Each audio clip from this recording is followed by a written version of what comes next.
on Monday, Wednesday, and Friday at 6:30 p.m.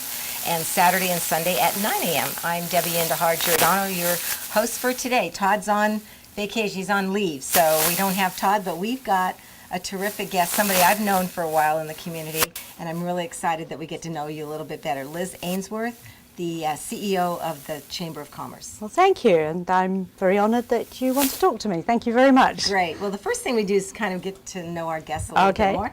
So, Liz, tell me where you grew up, where were you educated, and what brought you to Milpitas? So you can hear the accent. I can. Yes. So, you can't hide it. Yeah, no, that comes up quite a lot. I was actually born in Sheffield, England, which is a big industrial city in the north of England. But I actually grew up most of my life in the south of England. Till I was about 9, we actually lived on a tiny little island off the south coast of England. And then when I was about 9 years old, we moved to Bedfordshire, which is about 60 miles north of London. And I grew up in a beautiful village, very small community. I was bussed out to school because we had an elementary school in the village, or what's called a primary school in England. Okay. So it's elementary here. And then, after 11, I was bussed out to either other villages or the nearby town for school, and that's where I grew up. And when did you come to the United States? Came to the States in 1998. Okay. I was actually in the middle of my second career. I started out in science, and I'd moved to teaching and graduated as a school teacher and had been teaching several years in England. And then my husband's job, he's in tech, need I say more. So out we came. Out you came. Well, we're glad to have you, let me Thank tell you. And why'd you choose Milpitas? Actually, we didn't initially choose it.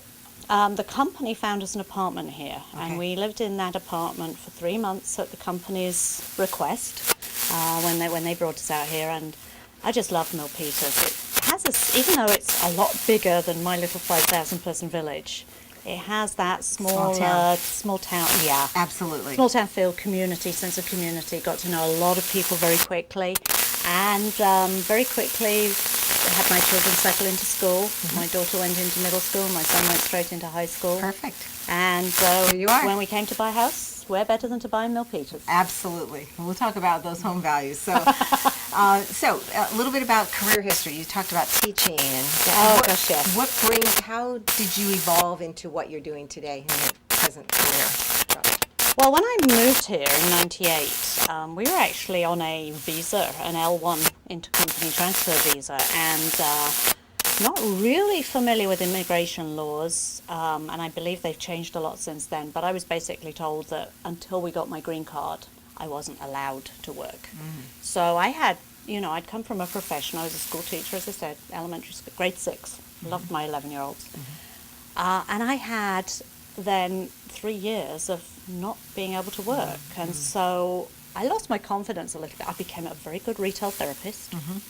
I became a very good tour guide, but my husband was in the work environment and I wasn't really sure of the language.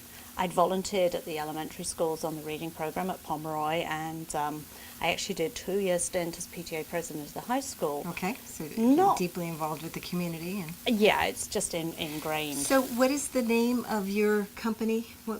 So the company I now have is Life by Design. And that is your own? It's my own. I started it myself. I did do a little stint in retail and decided that wasn't for me. And then did some work with real estate and didn't really get on with that. And then I can see where the economy changed on me, and I didn't know the rules. Okay. So so let's fast forward. Okay. So then in comes the Chamber of Commerce in your life. Yes. So how did that happen, and how did you end up what you're doing today, which is a big piece of the puzzle of operating this little business here? Yeah, sure. So part of owning my own business was finding out how to own a business. And so I cast out through the network I'd created to all my friends and said, who can I get involved with? What organizations? And several of them were actually ambassadors for the Silicon Valley San Jose Chamber and suggested that I join it, which I did for a year. And I found myself to be a very, very little tiny fish in a very large fishbowl. And small businesses, the Silicon Valley San Jose Chamber does wonderful things, but Small businesses in Milpitas is not where its focus is. Okay. So I transferred over in, I believe it was 2010 to Milpitas. Correct. Okay. And quickly saw opportunities to get community involved. I actually took on and chaired the crab feed in, I believe it was 2011. And then joined. Well, you jumped in with 2 feet, didn't you? Yeah, sort of. Well, I'd watched the then CEO Carol running around trying to do everything at that crab feed, and I really felt as CEO she should be the queen, if you like, of the event. All right. Well, let's kind of regress and talk about the chamber. What is their function? What do they do, and how do they actually operate? Okay, so I see a Chamber of Commerce as being an integral part of any community.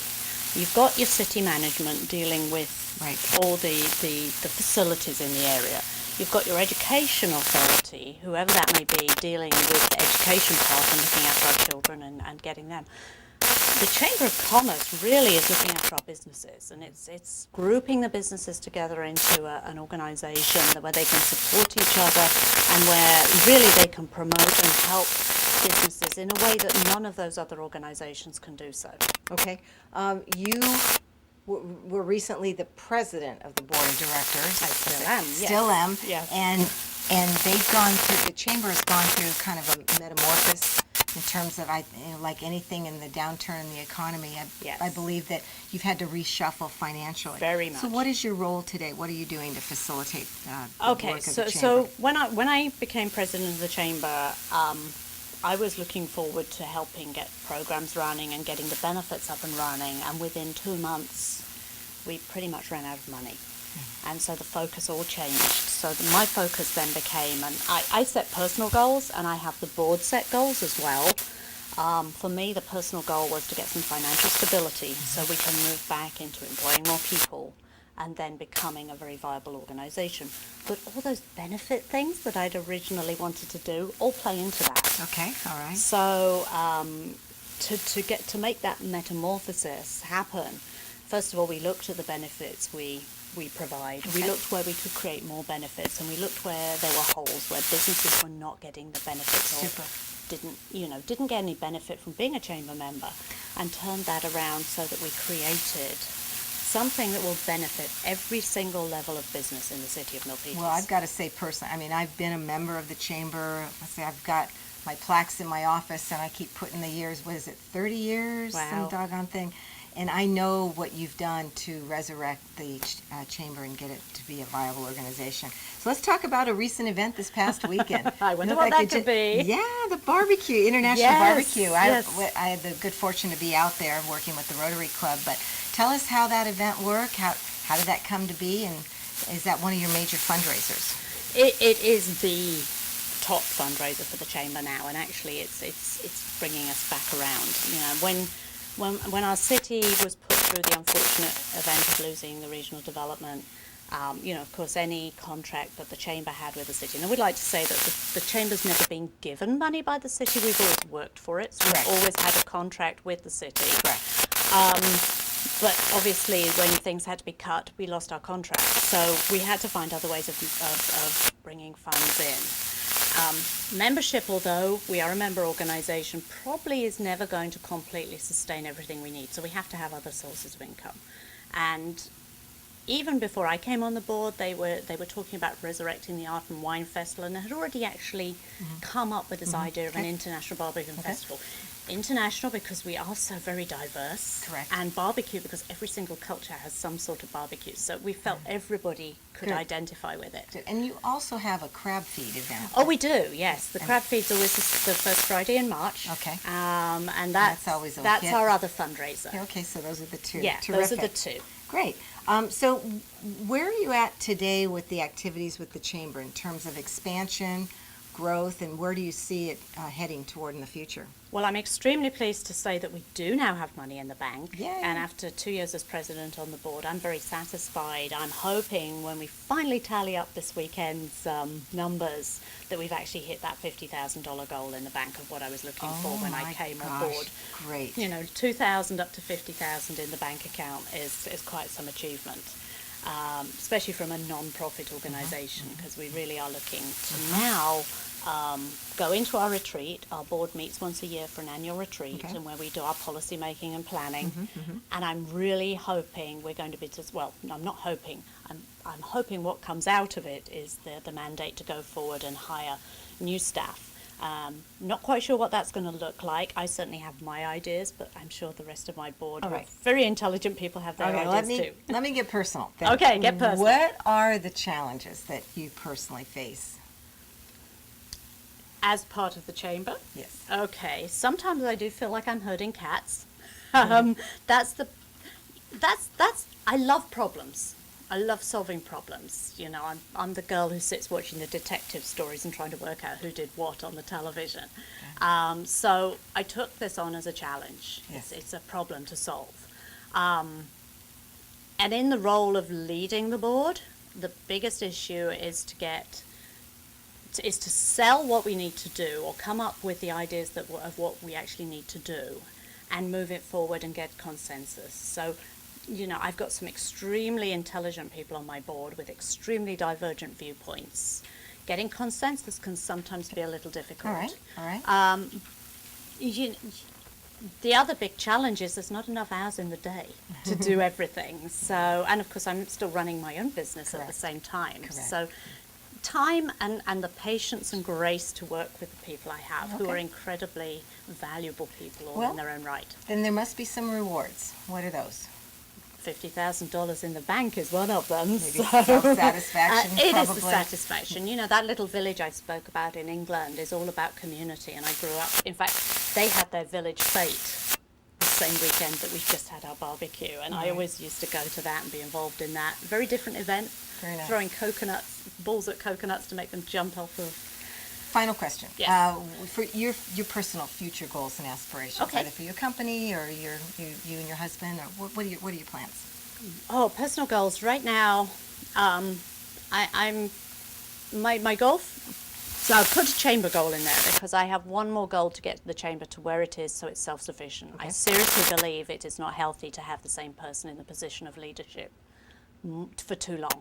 And so my personal goals are to have the chamber in a position where I can hand it over, where somebody else is willing to step into the role, and it's a sustainable model. That's fair. And with my husband, you know, we've got our own little thing going, so Okay. we need a vacation. That's sounds the like- upcoming. But I think the chamber ought to fund a vacation for you. That's just my personal belief. So what we're going to do is we'll let folks out there get hold of the chamber.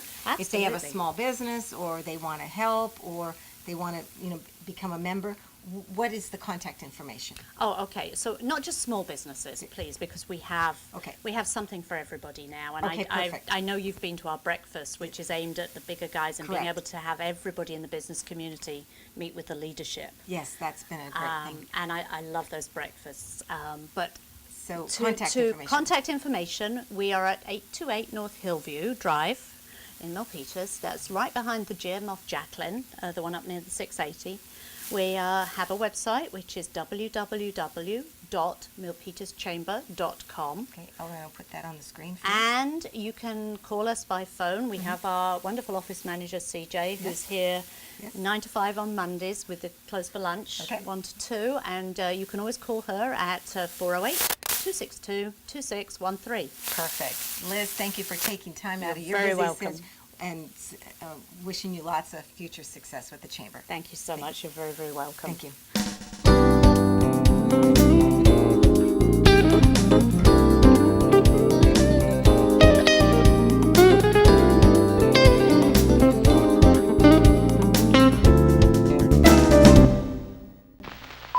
The following is a public service announcement test to determine if you need a fishing license and boat registration before you head out on the water. Let us begin. Are you a pelican? Does this look like your house? Is this your idea of fishing with friends?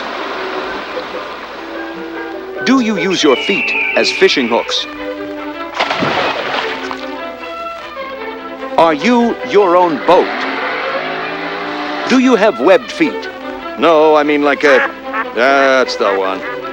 Do you want this in your favorite lake? Yuck. Yike. No thanks, mister. Regardless how you answered, you need to be licensed and registered because it helps local conservation efforts protect the very natural resources you enjoy boating and fishing in for generations to come. Do your part at takemefishing.org. Lazy bones, loping through the day. You always seem to find the easy way, moving like you're rolling away. Never heard a word I say. All over America, entire families are backsliding. We're no longer just sedentary, we're stationary, and that's bad news for your bones. At any age, bones need weight-bearing activity to grow strong and stay strong. So go outside, take the steps, play with the dog. Just get up, get out, get moving. Never keep your bones that way. Never heard a word I say.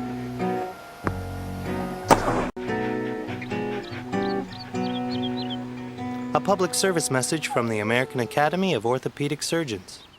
The United States Air Force has a proud history of leading our nation in embracing diversity. We've been reaching new heights for years by understanding it's our individual experiences which make us strong. You can share in this success by seeking opportunities to learn and grow as a member of a diverse team. We are the world's greatest Air Force, not because of what we do, but who we are.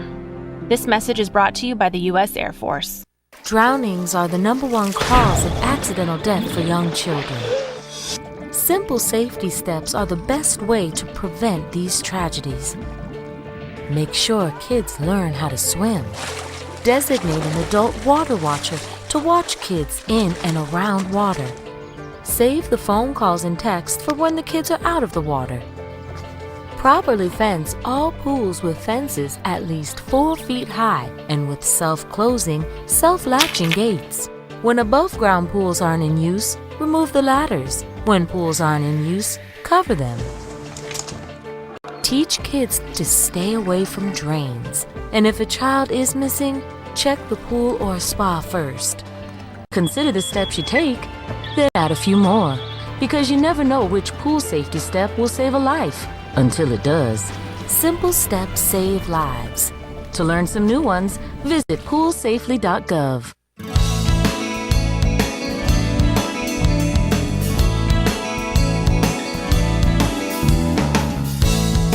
Welcome back, everyone. You're watching Valley Homes on TV. I'm Debbie Giordano, along with Todd Flesner, my co-host with Opus Advisors. And we're here to take a look at what's been going on recently in the real estate world. Well, we've been busy. Yes. I just had just finished up a weekend with 6 open houses, and they were all heavily trafficked. So I'm expecting offers in on a couple of the listings. So still a lot of activity going on in the market. A lot of folks looking to take advantage of low interest rates, and there's not a whole lot of inventory though still. No. So it's competitive. So what I do, I love to read the San Jose Mercury, and I love to clip things out. And it's funny. Avtar with Express Employment just talked about how low the employment is here, and so that's exactly what was in the San Jose Mercury. Jobless rates lowest in years. So I know that is probably one of the reasons that's fueling the demand that we see in the marketplace. Absolutely, yeah, absolutely. Well, the certainty of employment, makes the decision to buy a home and take on that responsibility and take on the mortgage and all that goes with that. It makes that a much easier decision for people to make. They can sleep at night. So what I really like, Todd, that you do, you send me weekly updates on interest rates, and I noticed that last few weeks, I think we've ticked up a little bit. Just a little bit, yes. So respond to this. The feds are likely to raise rates maybe by the end of the year. How do you feel about that? Well, we keep getting nods from the Fed that perhaps they will raise interest rates, but they won't say exactly when. They've been data dependent, is what they've been saying. So they're looking at things like the jobless rate, which has been dropping, not only here locally but on a national level. They're looking at the inflation rate. Inflation still is pretty tame. It is. Which we've had our past, we've seen gas prices go crazy and right. Food prices. So I mean, but there's that stability. So in other words, let me translate that. So they're looking for the economy to be on solid ground before they. Correct, right. And there's kind of a teeter-totter there with as the economy gets going, it's a little fragile. If the Fed raises rates, that makes borrowing more expensive. It has the effect of putting a little bit of a brake on the economy. Okay. So they want to see GDP growth as well. 2 to 3% at least is what they're looking for. 4% would be better, where they would feel better about raising interest rates. And we're getting kind of the notion towards the last quarter of this year, perhaps we'll see the Fed raise their short-term interest rates. But the long-term rates, kind of in anticipation of that, have been going up, and in combination with some other economic factors, just kind of the economy starting to take off a little bit more here. Okay. And so in qualifying your buyers, their credit score is a big deal. Absolutely. I just clipped this little thing here. And tell me how you feel about this. Here's 10 ways to raise your credit score. Number 1, 35% of your score is your payment history. Correct. 30% of your score is your credit utilization, or how much of your available credit you use. Correct. Yeah, managing your credit card's revolving debt is particularly important. People don't realize that that's 30% of their score. So before they come to see, they should have their credit cards down to 0. Well, under 50% utilization okay. is good. 25% or less, you're going to optimize your points. Okay, perfect. 15% of your score considers the length of credit history. Exactly. How does that work? Well, if you've gone out and bought a car recently, okay. or opened a new credit card account, those are new inquiries and new credit that you've had, and so that can have an impact on your score. 10% of your score is the amount of new credit you've received. Right, and that's related to that as well, the newness of the credit. So the opening of new accounts, kind of out shopping for credit, those things will impact the way that your score is represented. And then 10% of your score is the type of credit you've used. I guess there's certain types of credit. Yeah, an interesting thing. Is that secured, unsecured, or? Yes, and whether you have a mortgage or don't have a mortgage. And in fact, the type of loans you're applying for can actually impact your score.